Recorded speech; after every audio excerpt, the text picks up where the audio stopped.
ये आकाशवाणी देहरादून है। वक्त हुआ है रात्रि के 8 बजे। लीजिए अब कार्यक्रम कथा सागर के अंतर्गत सुनिए कहानी निशब्द। कहानीकार हैं डॉक्टर राजकुमारी चौहान। बात उन दिनों की है जब मेरा तबादला राजकीय डिग्री कॉलेज भिलोंग में हुआ। शहर की चकाचौंध से दूर शांत रास्ते दिल को सुकून दे रहे थे। छोटे बड़े पत्थरों से टकराती सर्पाकार नदी कलकल की ध्वनि से मानो कुछ गुनगुना रही हो। सीढ़ीदार खेतों पर खिली पीरी सरसों ने इस खूबसूरत वातावरण में चार चांद लगा दिए थे। मेरे रहने की व्यवस्था पहले ही महाविद्यालय द्वारा की जा चुकी थी। ज्वाइनिंग के साथ ही मुझे महाविद्यालय के तमाम प्रकार के प्रभार सौंप दिए गए। एनएसएस को छोड़कर मैंने अन्य सभी प्रभारों को सहजता के साथ स्वीकार कर लिया। मेरा कमरा डिग्री कॉलेज से थोड़ी ही दूरी पर था। चाय की चुस्कियों के साथ मैं पहाड़ की हल्की बारिश का आनंद ले रही थी, लेकिन हवा का झोंका उस बारिश को उड़ाए ले जा रहा था और इस लुक्का छुपी में मुझे बहुत आनंद आ रहा था। तभी एफएम की आवाज मेरे कानों में गूंजी। भाइयों और बहनों, 125 करोड़ की जनता ये तय कर ले कि न हम गंदगी करेंगे और न गंदगी करने देंगे। ये प्रधानमंत्री के स्वच्छता पर उद्बोधन थे। सारा उद्बोधन सुनने के बाद न जाने क्यों मैंने अपना मोबाइल उठाया और प्राचार्य जी को एनएसएस का प्रभार स्वीकारने की हामी भर दी। संभवतः जो प्रभार मुझे अब बोझ लग रहा था, वह प्रधानमंत्री का उद्बोधन सुनने के बाद अब जिम्मेदारी में तब्दील हो चुका था। दूसरे दिन डॉक्टर शैलजा से एनएसएस का प्रभार लेने के उपरांत मैं अपने विभाग में बैठकर अपने कुछ बचे हुए कार्यों को निपटा ही रही थी कि तभी दुबली पतली छरछरे देह वाली लड़की मेरे करीब आई।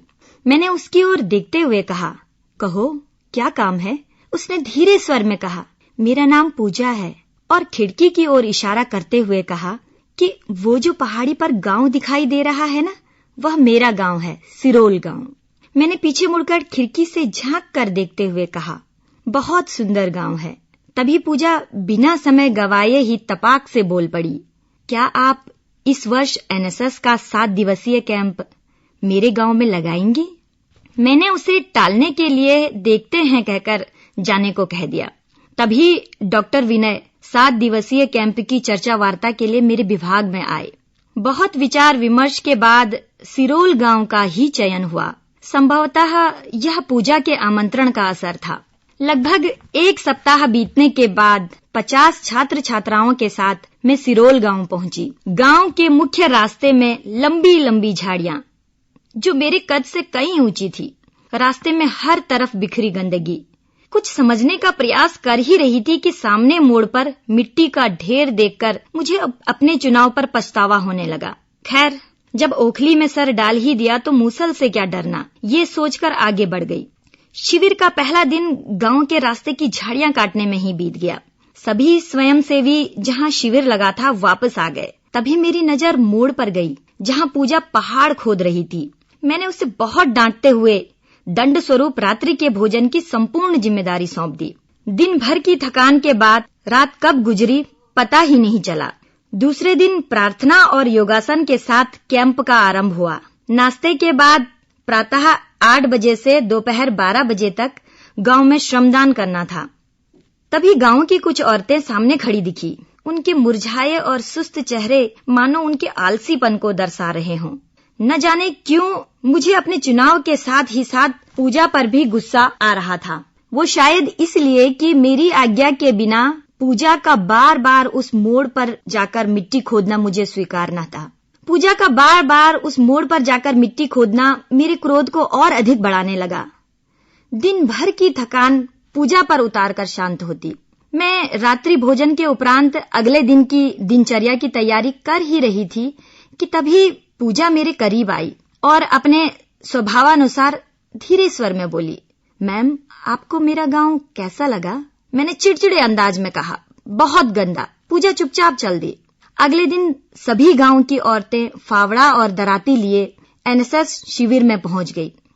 मेरे स्वयंसेवियों के साथ गांव के स्वच्छता अभियान में जुट गई। मुझे हैरानी हुई, परंतु अफसोस हुआ कि उस गांव का पुरुष वर्ग इस अभियान में शामिल होने नहीं आया। उस गांव की हालत देखकर मुझे उन सुस्त महिलाओं से ज्यादा वहां के पुरुषों पर गुस्सा आ रहा था, परंतु गुस्से का घूंट पीने के अलावा मेरे पास कोई और चारा न था। गांव की महिलाओं के आने से स्वच्छता अभियान शीघ्र ही समाप्त हो गया।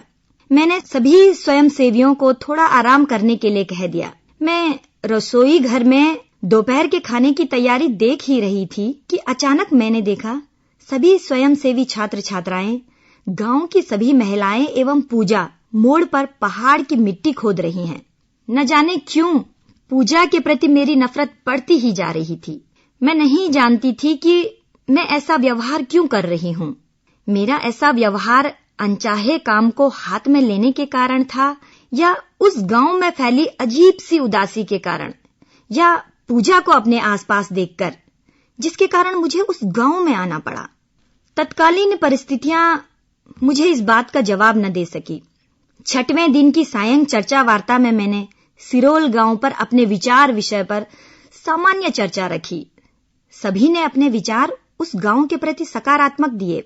संभवतः सभी उस गांव की परिस्थिति से परिचित थे। मैं अचंभित थी छात्रों की ऐसी प्रतिक्रिया देखकर। अंत में पूजा को बोलना था। छात्रों की प्रतिक्रिया देखकर मुझे लगा कि पूजा तो इसी गांव की है, भला वो इन छात्रों से अलग क्या बोलेगी।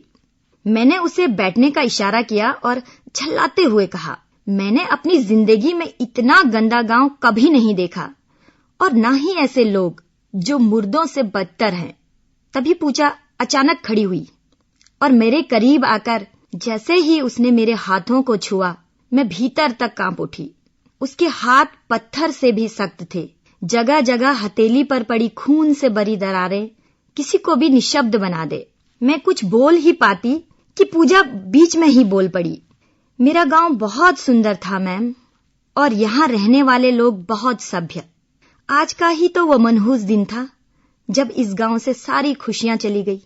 मोड़ की ओर इशारा करते हुए, यही तो वह मोड़ है जब बारातियों से भरी बस नीचे खाई में जा गिरी थी। यही वो 2 मनहूस आंखें हैं जिनके सामने मेरे भाई सहित 55 जिंदगियां खत्म हो गई थी।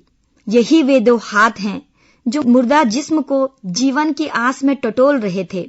मैं बहुत चीखी, मैं बहुत चिल्लाई, मगर भगवान ने मेरी मदद नहीं की। मगर आप इस गांव में भगवान बनकर आए। इस गांव में कोई मर्द नहीं बचा जो इस गांव को संभालता। धन्यवाद आपका जो आपने एनएसएस का शिविर के लिए इस गांव का चयन किया। आज यह मोड़ इतना चौड़ा हो गया है कि अब कोई बस खाई में नहीं गिरेगी। मैं नहीं जानती कि पूजा और मैं निशब्द कितनी देर तक उस मोड़ को देखते रहे, पर हां, इतना अवश्य जानती हूं कि वो निशब्द बहुत कुछ बयां कर गए, बहुत कुछ